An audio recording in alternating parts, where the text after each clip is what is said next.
Okay, so welcome to the very first video in our economics series. So I've done a few other videos for statistics and I thought they were quite helpful for a lot of you. So I've also had a few requests for people asking me to do something on economics. So this will be the start of the economics series and we're going to be starting off with microeconomics. So the idea of this video will just be to go through the first chapter and cover a few different things about the economic methodology and the economic problem. And this chapter is probably one of the most important chapters to understand because it will give you a good idea of why we actually study economics in the first place. Now, a lot of people haven't been able to study economics at GCSEs, and A levels is often the very first time that you're exposed to the subject. So I think it'll be a good idea to kind of understand that what actually is economics and why do we even study it in the first place. So in this chapter for microeconomics, we'll be taking a look over the economic methodology and the economic problem, and this will cover quite a few different subchapters. So we'll be taking a look at things like positive and normative statements, the needs, wants, and what is economic welfare. We'll take a look at the different factors of production, what is a basic economic problem, what is opportunity cost, what are economic and free goods, what are production possibility frontiers, or some of you call them possibility curves, and what is productive and allocative efficiency. So in this video, we'll cover all of these are, and hopefully it should give you a good idea of why they're used and what they mean in economics. Now, a lot of the reason I make these videos are because a lot of students I've taught in the past have told me a lot of the teachers haven't really been able to explain these concepts to them very well, and even after the lessons, they still don't understand too much. So hopefully by the end of this video, all of these things here on the screen will make a lot more sense to you and you'll be able to help yourselves in the exams and you'll feel a lot better about the subject. So also I should note that at the end of this video, if you just go down to the description, I've actually put this, or I put this kind of lecture in a set of notes in the description, which you can print out and use to kind of help you remember everything. In economics, there is a lot of stuff you have to read, so I thought it would be nice if I could condense it down into a bunch of revision notes they can print off and use for yourselves. So, okay, now that we've kind of been through all of that kind of stuff, let's actually take a look at what the economic methodology is. And even one step before that, let's take a look at what even is economics in the first place. So basically, economics is considered to be a social science. And what we do in economics is we basically look at the behavior of either an individual or a group of individuals, and then we try to guess based on how they behave that what they're going to do and predict their behavior in certain scenarios. So a good example might be something like a lot of people know that iPhones are quite expensive, and over the last few years they have been getting more and more expensive, yet quite a lot of people still buy them. So the team at Apple are probably taking a look at how consumer behavior is affected by price and how much they want the product and lots of different things which go into it. And basically, when they take a look at all of that, they can make decisions on how much to sell their product for. They know how sensitive their consumers are to the changes in price, and they know that even if they increase the price, a lot of people will still buy it. So this is just one example of how economics can be used to predict the behavior of individuals in society. So that's kind of like a broad idea of what economics is. You're kind of just studying what people in society, how they're going to behave when certain things change. And that's why you really do consider it to be like a social science. So it's quite important in economics since you're not really taught this much before in GCSEs and A levels the first time you've done it. It's like I've said before, it's really important to understand this chapter and why we're studying it. So we're going to take a look at the economic methodology and what the economic problem is. So let's start off with something known as the economic methodology. So right at the bat, this is considered to be how scarce resources are allocated to competing uses to satisfy the wants of society. So what do I mean by that? Well, let's start off by what I mean by a scarce resource. A scarce resource is basically something where the resource is not unlimited. There's only a limited amount, so we can't give that resource out to everybody. Now, in society, I might want something, you might want something, everyone wants, to have certain things. But unfortunately, we can't give everyone what they want, and that's because resources aren't just available to everyone freely. There's only so much of different types of resources, and we can only give so much to everyone. So as a result of this, what it means is we have to allocate the very few resources that we do have to different competing uses. So we have scarce resources in the first place. We don't have enough resources for everyone. So therefore, we need to allocate these to competing uses. So we have to decide whether what I want is more important and what someone else wants is more important. And this can be quite difficult because you can't always separate right from wrong. So this kind of really depends on how the society wants to structure itself, what governments you have, what the problems at the time are, and there's so many things that go into it. But essentially with the economic methodology, I only have so much of something and everyone wants something, and I need to figure out how do I split this out between everyone who wants something. So that's essentially what the economic methodology actually is. So continuing from there, they teach you two different types of statements which you can make in economics. I can either make something called a positive economic statement, or I can make something known as a normative economic statement. So let's start off by what is a positive economic statement. A positive economic statement is literally a statement which can be proven to be true or false by using a fact. So let's use the UK elections as an example.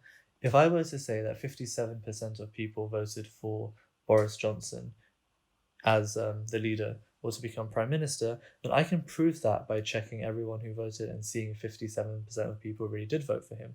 So positive economic statements are those statements which I can definitely prove to be either true or false, and that's the key part. But either what I say is true or false by using facts. So that's how I can kind of know if something is a positive statement. Now, a normative statement is more based on an opinion, and it's something I can't definitely prove. I might strongly believe it, someone else might not believe it, but the thing is, it's a subjective opinion, so no one can actually prove it. So if I said something like voting for Boris Johnson was a great idea, well, that comes down to subjective opinions. I might think it's a terrible idea, someone else might think it's a great idea. By the end of the day, we can't prove anything about that. Or if someone says that Apple is the most popular brand, well, popular based on what? You might disagree. You might think that Apple is not the most popular brand. Someone else might think that Samsung is the most popular brand. If you don't know what we're trying to, just decide that by. Now, if someone said that Apple sold more phones last year than Samsung, well, that would be a positive statement because I can prove that using facts. I can take a look at how many phones were sold, and then I can say, well, that's true or it's not. But the difference between positive and normative statements are that positive ones can be proved to be true or false using facts, and a normative one is usually just your opinion or like a subjective statement that someone makes. And it's quite important to understand the difference between the two in economics. So now let's carry on by taking a look at something known as the needs and wants of society. So I've been talking a lot about, people have different needs and people have different wants in society. But actually, what is the difference between these two things? So what are these? So a need is something that you need to survive. So when I say a human has a need, that is something that they need to survive. So things like food, water, warmth, and shelter, all of these things are things that humans need basically just to live and survive. You can't make do without food, you can't make do without water, shelter, or warmth. These are things you have to have. These are the basic necessities. A want, on the other hand, is something which you don't need to survive, but it will increase your standard of living or your economic welfare. Now, what is economic welfare? Your economic welfare is essentially just your standard of living or the general well being of society. So these are things you don't have to survive, but if you did have it, it would be great. Your standard of living would improve quite a lot. So these are things like maybe cars, phones, and things like that. You could make do without a car, you could make do without a phone. But having that might increase the standard of living if you have certain wants. So basically, in economics, what we're trying to take a look at is we want to essentially improve the economic welfare of everyone by meeting the needs and wants of society. So if we can do that, then the standard of living or the general well-being of people in society should increase. Now, a question to ask is, just because I've given someone what they wanted, does that really increase their standard of living? Well, that's the kind of question that is a bit deeper and a bit more philosophical, but that could be something just to consider for yourself. But essentially, to improve economic welfare in economics, we do look to meet most people's needs and their wants. So that's essentially what that's about. And it's really important, again, to know the distinction between the two. A need is something you need to survive, you have to have that. And a want is something you don't need to survive, but does improve your standard of living. So hopefully the distinction between those things are clear. So now moving on in this chapter, we have something known as economic resources. Now, with economic resources, you probably have heard this a lot in this topic, and you probably heard the words factors of production thrown around a lot. So factors of production and economic resources are basically the same thing. And the factors of production are basically, if you take a look at an economy, if they want to produce goods, they want to produce services, they can only do that in a few different ways, right? There's only so many different things you have to produce these goods and services. And in economics, we basically call the factors of production these four main things. So we'll go through them one by one. So the four things are capital, enterprise, land, and labor. So let's start off with capital. So what is capital? So capital in economics specifically is basically any man-made equipment which is used to make other goods and services. So you can kind of think of this as factories, machinery, and computer systems. Capital is anything that you have which will allow you to make a good or service. And you can't make, a can of Coke, or you can't make a product if you don't have certain machineries or factories or, some kind of way of making it. And anything that you use to make your product or make your goods or services, that is considered as capital. For example, to make this video, I record this on an iPad. Now, for me to produce a service to give to you and produce a video, I need the iPad. So the iPad I would consider as my capital. If I was making a product like a chair or something, and I needed a small factory or like a workstation, and I used like a saw and all of that kind of stuff, that would also be considered as capital. Any equipment, anything which is man-made, which is used to make a good or service, is considered as capital. And these three which I put here are the main ones, so you can remember that. Now, the next thing that they teach you is enterprise. Now, enterprise on its own, a lot of people get confused with, but essentially it's just when you have entrepreneurs who will use all these three other factors of production in order to produce a good or service. That is what enterprise is. Because in a society, goods and services don't produce themselves, companies don't start themselves. You need someone there to come up with an idea and then say that, oh, I have an idea. I can use this equipment, I can use some land, and I can use some labor, I can hire some people, and with that, I can make a certain kind of product. So that's basically what enterprise is about. Enterprise is people who use the other three factors of production to make goods or services. And these are the kinds of people who actually are taking a business risk. They're combining these other three factors of production, but it doesn't always mean that's going to work out. But for our economy to flourish and for new businesses to come about, we need to encourage enterprise. So a lot of people take the risks and become entrepreneurs. And by becoming entrepreneurs, they can try and produce goods and services for society. So that's the second one. Now let's take a look at the third one. So the third one is land. And this is one of the most simple ones to understand. So land is basically where you have naturally occurring resources. This is anything where you take the water from the seas, the rivers, the environment itself. You might be taking oxygen. Factories might be burning using oxygen. They might be using carbon dioxide, nitrogen, the air. All of these things are considered to be resources from land, natural gas itself, and minerals, and all of these things. Anything that is found in the earth which is naturally occurring is considered something with land. So even if you had farmland, even all of that kind of stuff is considered as land. So the last one we have is labor, and labor is also considered to be known as human capital. And these are people who are involved in production. So if I was a company and I hired a lot of factory workers, that would be considered human capital. If I was a company and I hired anyone, or I needed people in the production of my goods and services, these people who are hired and do the labor are considered to be the human capital.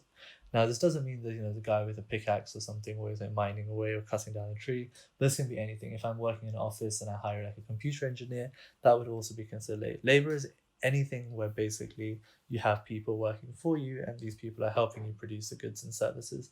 So you can imagine if I had all four of these different things put together, I can produce some goods and services for the economy. And in economics, we look at all these four things as our economic resources. So it's quite important to remember capital, enterprise, land, and labor, as the factors of production will come up quite a lot in our later chapters. So now that we understand all of that, it would be a good idea to try and understand what is the basic economic problem. So this is the second part of our video. So what is a basic economic problem? Well, in economics, we have this concept of scarcity. And scarcity is basically saying that economic resources are limited and society's wants are unlimited. So therefore, we have to decide how to allocate the resources. It's kind of like what we said before. We have scarce goods and we need to figure out how to allocate these things. So that means we have to ask ourselves a bunch of questions. So the very first question we have to ask ourselves is, what do we even make and how much of it do we make? If people have unlimited wants and resources are limited, well, what do we need to make in the first place and how much of it should we make? Even if we know we should make something, it can be a very difficult decision to make on how much of it to make. And then the next thing can be, how do we make these goods and services? So now that we know what we need to make, how much of it we need to make, how are we actually going to go about making this kind of thing? So that's another kind of problem we face. And the next question is, to whom shall we allocate the goods and services? So which people in society do we need to give this as a good or service? So if I'm providing a certain service and providing a certain good, then who are the people I should be giving this to? And the thing is that also how to allocate goods and services can also depend on if you have a free market view or a command and centrally planned kind of economy. And what I mean by capitalist economies is one where you let the free market do what it wants. You let the market decide how much of things to make, who to make it for, and stuff like that. So if someone in my economy wants to start a business in a free market one, I'll let them do it. I'll let them decide how much to provide of a certain good, and they can decide everything about that. But maybe in a more communist or command or centrally planned economy, the government might say that, okay, you have to produce this much of something. So it really depends on the government that you have. The government might decide you can only produce this much of something. For example, you might say the transport system is privatized, so only private companies can decide how much to charge. But maybe in a command economy, they might say you have to charge £5 a ticket or something like that. But to whom shall we allocate these goods and services is a very big question, which depends on which kind of market you have in your country. Now, there's a whole separate topic on that, which we'll cover later as well.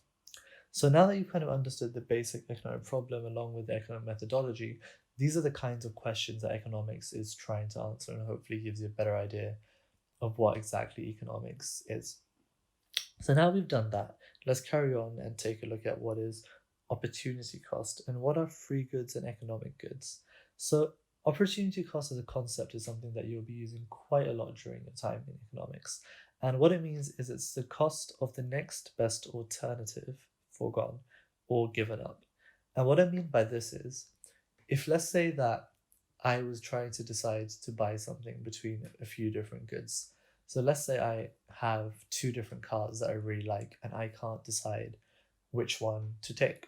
So let's say I have car number A and I have car number B. Now let's say after a lot of deliberation, I decided I'm going to take car number A.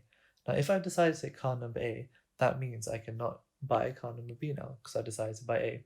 So when I buy A, the cost of the next best alternative was car number B, and this is the opportunity cost. So the opportunity cost of me buying car A is for me not to buy car B. So I lose out on being able to buy car B by getting car A. Another good example of opportunity cost might be something to do with your time, and this is something that you do all the time. Now, let's say in the morning you find it very difficult to wake up and you said to yourself, I'm going to wake up to go to the gym. So either you can decide to wake up at 6 in the morning and go to the gym, or you can wake up at 8 a.m. and maybe you would get more sleep. Now, if you were to decide to get up at 6 in the morning, then in order to do that, you have to lose out on 2 hours worth of sleep. So the opportunity cost of you going to the gym is losing out on 2 hours of sleep. So that's the cost of your decision. The opportunity cost of going to the gym at 6 is now losing out on your sleep. Now, someone else might decide to do and say, you know what, I don't want to go to the gym. So instead, they might decide to sleep. So the cost of them deciding to sleep is losing out on the opportunity to go to the gym. So the opportunity cost of going to sleep for longer is basically going to the gym, and that's the opportunity cost of going to sleep, which is going to the gym. So the main idea here is to figure out what opportunity cost is. You can ask yourself, if I do this activity or I do this thing here, if by doing that, what am I losing out on? And the thing that you're losing out on is considered to be opportunity cost. So that's one way you can think about opportunity cost. And in economics, in a lot of your answers, this is a very good way to answer some questions. By deciding to do this, we're losing out on this, therefore that's the opportunity cost. And this is a very, very important concept to understand, so I hope that that explanation made some sense. Now, let's take a look at what is an economic good. So, economic goods are goods that have an opportunity cost when they're consumed because you're using scarce resources. And what do I mean by that?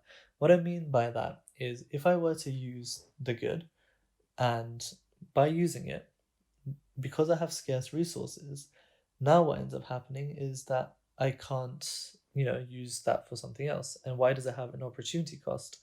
Well, let's say I bought a certain consumer good. So let's say I bought something like an iPhone.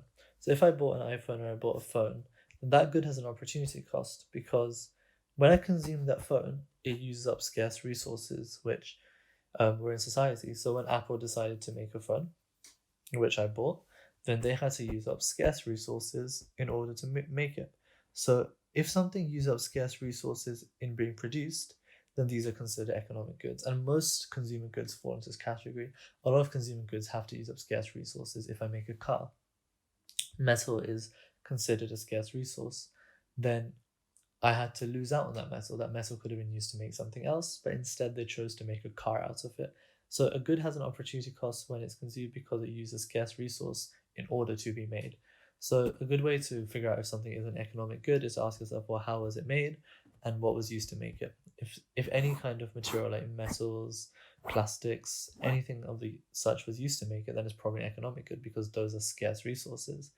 The opposite of that would be a free good. Now, a free good is something where you say a good has no opportunity cost because it doesn't use scarce resources. And that's usually something like sunlight or air. So if you're using, just purely sunlight, then sunlight is an unlimited kind of good. You can have as much of that as you want. Air can also be considered to be um, something which isn't scarce, so it's fine to use. So that's considered to be a free good. So opportunity cost of using that kind of thing is basically it's just zero, and this is because the thing is unlimited in supply. So things like sunlight and air are considered free goods because I can use as much sunlight as I wish, and it doesn't decrease the amount of sunlight available for someone else. Whereas if I bought, if I used all there was metal to make cars, then my choice in making cars means that no one else can make anything else because no metals exist. So an economic good just basically uses scarce resources and therefore has an opportunity cost, whereas free goods using resources which are not scarce and therefore it has no opportunity cost. So that's the difference between the two. And I might mention this before already, but in economics, it's really, really important to get down to the detail in your definitions. So I've kind of tried to give you a good definition in this video, which you can copy down, and even when you print off these notes at the end. And in any question that you answer, if they mention the word free good, economic good, opportunity cost, and all these things, just put down the definition of it. So if a question asks me about, talk to me about economic goods and give me some examples, I would probably put down the definition for an economic good first. And then because I've used opportunity cost, I'd also put down the definition of an opportunity cost in there. So that's a good way to get marks. But that's just something to keep in mind. As we go through the chapters more, I'll eventually make a video on how to answer economic style questions on these things. So now that we've understood what those are, let's carry on to something known as the production possibility curve. So what is a production possibility curve? Now, this thing is basically a diagram which shows you the maximum combinations of two goods which can be made in an economy, assuming all of your factors are fully employed and used efficiently. So let's start off by what do I mean by the assuming all factors are fully employed and used efficiently. Assuming every single factor in your economy, like we said, the enterprise, the land, the labor, and all those different things we talked about, there's 4 different factors. If all of them have people working in them and everyone's working at maximum capacity and fully efficiently, then in my economy, what is the most I can make? That is what my production possibility curve is going to show me. It'll show me the maximum combination of two goods which I can make. So normally we use this by doing consumer goods and capital goods on our graph. So a consumer good is just the kind of normal stuff that you buy for consumers, and capital goods might be, let's say, some of the machinery and stuff like that which we want to make. So we want to decide to make machinery. So you can actually break this out with anything. You can have like A and B as well. It doesn't have to be consumer goods and capital goods, but this is usually the example that we use for the production possibility curve. So the main idea, the reason this shows the combination of two goods you can make is because let's say we made a lot of consumer goods. If every resource we had was put into making consumer goods, then we could make this many consumer goods, but then we couldn't make any capital goods because we can make this many consumer goods and only this many capital goods, which mean we're not making any capital goods, we're making a lot of consumer goods. And that might not be great for an economy because if you have no capital goods, you have nothing, you're not making more machinery, you're not making more factories to make your consumer goods. So eventually in the future, you might not be able to make more. Now, if I'm just making purely capital goods, then if I'm making that, then I'm not making any consumer goods, which means, again, this is the maximum I can make. But basically, this part of the curve is telling me the maximum combination of each I can make. So over here, if I'm working at full capacity, I can make a certain amount of consumer goods and a certain amount of capital goods. Here is also the maximum, but basically, if I employ everyone in my economy trying to make different amounts of these goods, and how many I make depends on the economy, but this curve tells me the most I can possibly make. So I cannot make something outside this curve because I don't have the resources and I don't have the economic, ability to make all of that. So this curve is the maximum amount you can make. So you can make part B or point C of this curve, and that's when your factors are fully and efficiently employed, and that's the most you can possibly make. Anything operating inside of this curve, such as part A over here, so point A is basically when my economy is acting inefficiently. So when I'm inefficient, I'm only making this many, let's say, consumer goods, and only this many um, capital goods. Whereas if I'm at B, I might be saying, well, actually, you're making 200 of these and you're making like 500 of these. So anything which is within your possibility, the production possibility curve, anything within it is where your economy is inefficiently operating. Anything which is on the curve gives you different combinations where your factors are fully and efficiently employed. And what I mean by that is also, just to make it clearer, point B might be me making 100 consumer goods and 200 capital goods, but point C might be saying, well, okay, maybe I'm making fewer consumer goods here, but I can still make more capital goods. So this is different combinations I can make. I can either make 100 and 200 of that, or I can make 50 and 250 of that. But there's different combinations, and different points in the curve have different combinations. So hopefully that kind of makes sense. It's a diagram which shows the maximum combination of two goods which can be made in your economy. So one thing to note is if you use your factors of production much better, then what's going to happen is that the points within like the PPC are basically going to move towards the curve. So point A means that I'm not using my factors of production that well. Now, if I suddenly started using them better or people got more efficient, then that means that point A might move somewhere towards the edge of the curve. I don't know where, that depends on how I allocate it, but it would move somewhere onto the curve. What it doesn't mean is it doesn't mean my curve is going to move out and become bigger. That's not what happens. In order for your curve to move out, that means your economy actually has to grow itself.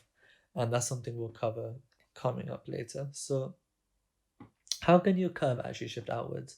So a point moving towards the edge and the curve moving outwards are two different things. So like we said, if factors of production are used better, then points will move towards the edge. But if your economy grows, then that's when you get something like your curve will shift outwards. So how can your curve shift outwards? How can we have economic growth? Well, the first way is you might have improvements in the technology used. If your society has better technology, then you can do things much more productively, much more efficiently, and your capital equipment and your factory machinery, all of that stuff will be much better. So that means your economy can produce more. So if your factory could produce 5 cars, but now the technology is better, it could produce maybe 50 cars. So that means that the economy has grown. If you discover new resources, well, that gives you more factors of production to play with, such as land. So if you found more oil and gas, well, that's great. You can now suddenly use more resources. So if I needed a certain amount of oil and gas, but now I've got more, then I could probably open more factories using the oil and gas to make more of the resources. So improvements in technology and discovering new resources are two of the main reasons you might shift out. The next one is more of a long-term one, but it's better education and training. If your workforce's maximum ability increased, so your workers can do twice as much as work as they could do now, that means they can finish tasks much more quickly, they can do much more complex tasks, they can do different types of things, or they might discover new things, and all of these different things will affect your economy and make the curve shift outwards. Now, apart from this, the final one would be a bigger working population, and this is the easiest one to understand. The bigger the population, the more people you have to work, which means more potential workers, more potential people who can make money for the economy. And this again will cause economic growth. So, how can you get this? You might have to reduce the retirement age, you might have more immigration, different things like that, but that will increase the working population, which would cause a shift outwards. Now, a lot of questions in the PPC might ask you what causes an outward shift. So, the way I'd answer it is I would give these 4 points and then I would explain what each of them are by saying improvement in technology is good because this kind of capital equipment is more productive. Discovering more resources is good because oil and gas can be used for something. Better education is good for long term because your workforce is more productive. working population will give you more people who can work, more people in society, and this can be achieved through this kind of thing. So when it comes to exam questions, that's just something to keep in mind. I will do a separate video on how to answer exam questions for this topic, but just in terms of theory, that's just something to keep in mind. The question will say how to get out with shifts, and the way you'd say that is by saying these 4 things. And these are the explanations. So there's also a possibility you might have an inwards shift of your curve, and this is where the productive capacity of your whole economy decreases. Now, these ones happen in different ways and they're a bit more rare, but the way it can happen is usually if you have natural disasters, war, global warming is happening at the moment, and all of these things will destroy the resources which your country has. So if an earthquake happened and destroyed all the factories, well, now I can't produce all the goods I used to produce in my factory. Same for war and global warming. With rising sea levels and extreme weather, that might affect farmers in a bad way, so that if I was growing crops and I relied on that, if the weather suddenly became bad and I can't make crops, well, now my farmer can't really produce any of his crops, and that would cause a reduction in the economic growth for the PPC. Now, apart from these, you've also got a long recession. If you have a long recession in your country, then a lot of people will become less skilled because they might lose their skills because they haven't been working for a while. They won't be as productive. Businesses will close, workers will lose their skills, and so on. And all of these things over a long period of time will negatively affect your economy because you have fewer workers, you have fewer businesses which are opening, you have people who are losing their skills, and all of this will cause your economy's productivity to go down. And that's why people tend to want to avoid recessions, obviously, because it reduces the economic growth of your society.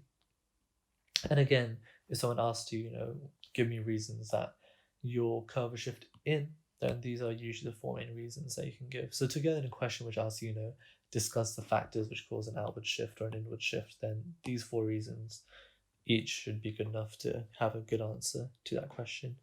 So finally, in this chapter, let's take a look at how the PPC can be used to show opportunity costs. And we've kind of already done this. So if we have to talk about this again, we have actually already discussed it, but this is a bit more formally. So if I'm producing, let's say, this much of a certain good at point A, that means I can only make this much of a certain good, which is good B. So, and that's given at point A, that's the max I can make. If I make that much of that, I can only make this much of that. Now, the difference is, if I reduced the amount that I made of this good, then I can increase the amount of capital goods I can make. So the opportunity cost of me reducing my amount of this good made, good A, is that I can make more of this one. So actually, I should explain it differently. So it's an opportunity cost. So let's say I want to make more of capital goods. So I'm currently making this much, and I say, no, let's increase our production of good B. So let's make this much instead. Now, the problem is by doing that, by having this increase, what ends up happening is that before I could have made this much of consumer good A, but now I'm making more of good B. So the resources which should be used to make B, have to be taken away from the resources which should be used to make A. So by making more of these goods, I have to make less of these goods. So the opportunity cost of producing from B1 to B2 would be I have to lose out on A1 to A2, and that's the opportunity cost. So this is how a graph can be used for opportunity cost. Just show how much you could have made before. So this is how much I could make before. Show how much you can make after, and show by making more of this by this arrow, I can make less of this, and this here is your opportunity cost. That's how your PPC can show that. And finally, we've actually already spoken about it, but how can you use your PPC to show economic growth? Well, to show economic growth, which is an increase in productive capacity of your economy, or quite simply just draw out the graph and extend it further. And we already talked about that, so that's quite easy. So the final thing we'll talk about is what is allocative efficiency and what is productive efficiency. So allocative efficiency is where all your factors of production are used to make the goods and services to maximize society's welfare. That's allocative efficiency. All the factors of production which I have, so the land, labor, etc., enterprise, all of that is used to make things to maximize society's welfare. So different economies, different societies, different people will have their own idea of what is actually the right amount to produce to make this the right amount for society welfare. So allocative efficiency points can be anywhere in this graph. If I make this much, that might be the best amount to make for my society. if I make this much of something, it might be the best. It could be this much. My PPC doesn't really tell me what that point is, but there is a point in there, anywhere inside or on this graph, which is an allocatively efficient point. And that will basically be, if I produce this much of good A and this much of good B, then that is exactly the right amount I need to maximize society's welfare. Now, what maximizes society's welfare is down to society itself and is its own different question. So then you have something called productive efficiency. And this is where the maximum output is made from the available factors of production, and you can't make more of a good or service without making less of another. So reproductive efficiency just means that you're making the most you can possibly make with all the factors of production. And basically, it's again just this point on the line. Anything on this line is productively efficient because you can't make any more than what you made here. So like we said before, you can't make points outside this curve. And anything inside this curve is not productively efficient because you could always make more of them to be productively efficient. But if I wanted to make more of something, let's say I was here and I wanted to make more consumer, or let's say less consumer goods, or actually, let's start again. Let's say I have a point here and I want to make more capital goods, then I can only make more capital goods over here, but by making less consumer goods. There's no way I can move to make more capital goods by keeping the same number of consumer goods I've got. So anything on this curve, like we said before, you can only move along the curve, but you can never like, if I was here, I can't suddenly go here because that's outside. So productive efficiency is just saying that if I'm in this part of the curve, if I want to make more capital goods here, then I have to sacrifice these consumer goods in order to make these capital goods. So that's what productive efficiency is. And all points on the PPC are productively efficient. And basically in this chapter, that's all you really need to know. So hopefully everything made some sense. And if I just go back to the beginning, we've covered what all of these different things are. So you know what positive and normative statements are, you know what needs and wants are, you know the different factors of production, the basic economic problem, what opportunity cost is, economic and free goods, the PPCs, and productive and allocative efficiency. A good idea would just be to make a sheet with definitions and write down all these definitions and just check with your friends if someone asked you on this list what each of these are, that you'd be able to give a good explanation of what each of them are.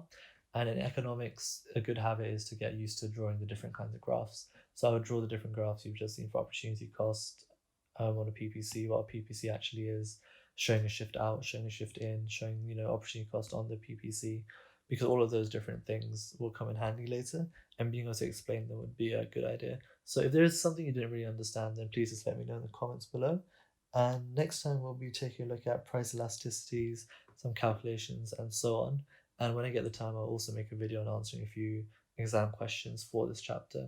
Till then, I hope this video was helpful for you. And if it was, please do share it with your friends, and please do hit subscribe so I can kind of find out, you know, the response to these videos and how many more I can make. And if a lot of you want it, then I can continue making this video in my own time. And hopefully it was helpful, and I'll see you in the next video.